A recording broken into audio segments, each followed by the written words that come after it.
ESPN senior writer Brian Windhorst, ESPN front office insider Bobby Marks, and NBA reporter Tim Bontemps. Gents, let's take a look at the Western Conference projected win totals just out today. Our insiders have the Suns repeating as the top seed in the West with 56 wins, followed by the defending champs, the Warriors, and then the Nuggets, who are expected to get Jamal Murray and Michael Porter Jr. back.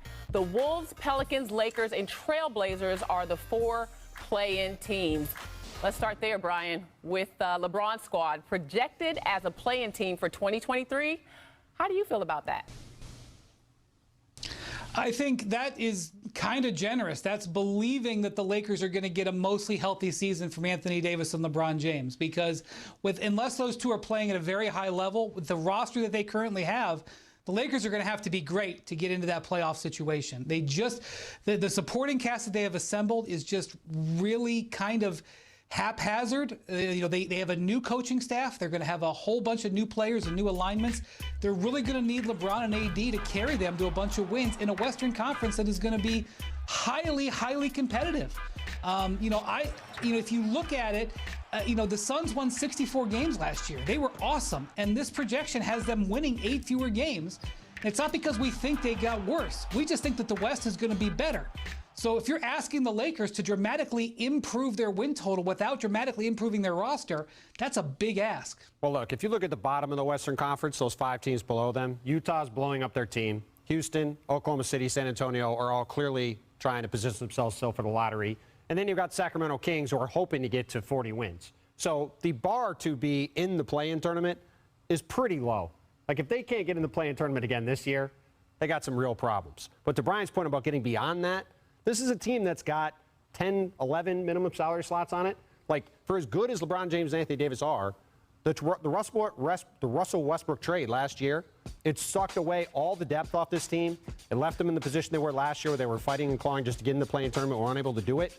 And if you look at these teams above them, like, I can't make the case they should be in the top 8 teams. Like, to me, it's them in Portland fighting for 9th. And they're going to kind of be in that tier, barring injuries across the board to other teams.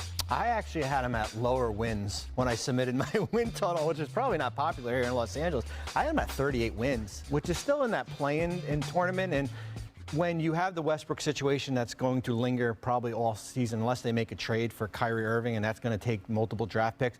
Whenever you go out and you sign 8 or 9 players to the veteran minimum exception, this year you went a little bit younger. Those are guys who are playing for a job, for their next contract here. And I think everything has to align right, whether it be from a health standpoint with Anthony Davis, with LeBron. We don't know if Westbrook will be there when we get to the trade deadline. And you have to hit on like 3 out of 6 of these players that you sign, whether it be Lonnie Walker or Troy Brown, one of these younger players. You saw Malik Monk, and that's going to be the challenge here. And I think the Western Conference has certainly gotten a lot better, and that's kind of why we see them in that 9 seed. They hit on 1 minimum signing last year, and then they couldn't afford to keep them. Bobby, I'm going to come back to you since your popularity is skyrocketing here in this neighborhood. The Warriors are the defending champs, but the respect on these projections seem to be going to the Sun. How can Phoenix build on such a monumental season and do it again? Well, it's the team continuity factor. That's what everyone is going to rely on here. I think the big question for me is going to be DeAndre Ayton, of course, as far as, there was certainly some lingering bad taste as far as how that season ended. Is Ayton going to be a rental for the year? Does we get to January 15th? Is he going to be traded? You basically bring back the same group with Devin Booker and Chris Paul. But I think on paper, certainly Phoenix is probably the team to beat again, just based on what they were able to do in the regular season. To me, I think the Suns were projected to be too high. I would have had them lower. I mean, to me, I think the Clippers are going to be the best team in the West this year. I thought they were very low in the projections from our summer forecast. But to me, this Suns team, we saw Chris Paul really wear down in the playoffs. He's going into his age 38 season. What is he going to look like as the season goes on? You've got Jay Crowder, who is in a contract year, I believe, in Phoenix. Had a tweet recently that didn't seem like he's very happy there. You've got Cam Johnson, who's up for a potential extension.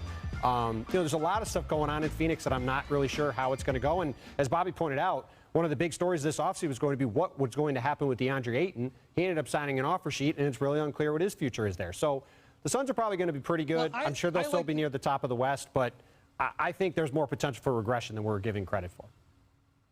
I like the Suns a lot, and I think they're a terrific team. But I will say that their 64 wins last year included some of the best clutch play in the history of the game. They won so many games that could have gone either way. They could win 5 or 6 fewer games just because they play great, other than astronomically unbelievable, never seen before in the clutch this year. So I do think that they're going to slide back. But I think we're going to see the Suns be a different team by at least the trade deadline, because Jay Crowder, I do believe, will be on the trade market, whether it's before the season or into the season. I believe his role is going to be reduced this year as they boost Cam Johnson. And I also think that even if they don't make the Kevin Durant trade, which we've talked about for weeks, they still own all of their draft picks going forward. And Chris Paul is still at the point in his career where they need to go for it. So I don't think the Suns team that you see now is going to be the Suns team that maybe competes for the playoffs next spring.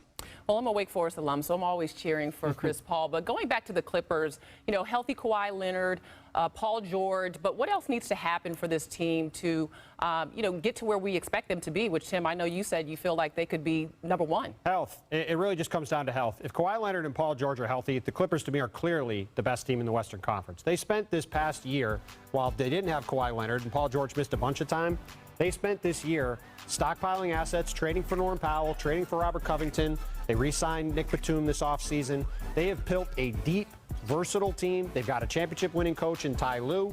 They can play all different styles. So to me, if those two guys are healthy, I think they're the team to beat in the West. I think for me, it's buy-in from your second unit. And I think sometimes when you have too much depth, it can kind of work against you when you have players like Norman Powell or Terrence Mann or Nick Batum, Luke Kennard, who all think they're starters. We'll see what happens at point guard between Reggie Jackson and John Wall.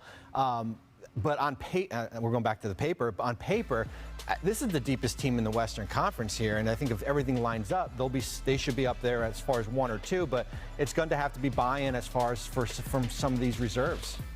Well, projections are projections, so still a lot to happen. Is there anyone that you think could surprise us in the West, looking at these projections that we haven't talked about for a possible strong finish? I'll let Brian jump in a second, but Minnesota, to me, is the clear one. I think Minnesota's got a chance to be a top 4 team in the West. You could argue they have the same formula that the Utah Jazz have had the last several years, now that they added Rudy Gobert, except instead of just Donovan Mitchell and Rudy Gobert, they have Anthony Edwards and Karl Anthony Towns and Rudy Gobert. So to me, Minnesota could easily be, in my opinion, a top 4 seed in the Western Conference and win 55 games, because I think got a chance to have an awesome offense.